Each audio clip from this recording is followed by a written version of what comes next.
దేవునికి మేడగది మీదకి వెళ్ళి కిటికీలు దేవుని మందిరం వైపు తెరవబడి ఉండగా 3 సార్లు ప్రార్థన చేస్తూ వస్తున్నాడట అనుదినము. మరి ఎట్టి శాసనం పైన ఆడ సంతకం చేయబడింది.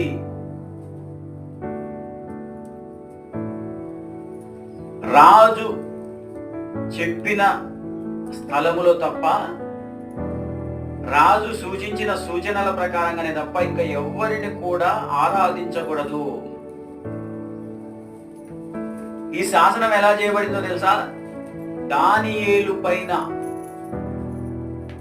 శత్రుత్వము కలిగిన వ్యక్తులు రాజుకు చెప్పారు, రాజా, ఈ దేశంలో అందరూ నీకు లోబడుతున్నారు కానీ, అందరూ నువ్వు చెప్పిన ప్రకారంగా నడుచుకుంటున్నారు కానీ, ఒక 4 వ్యక్తులు, వారిలో ముఖ్యంగా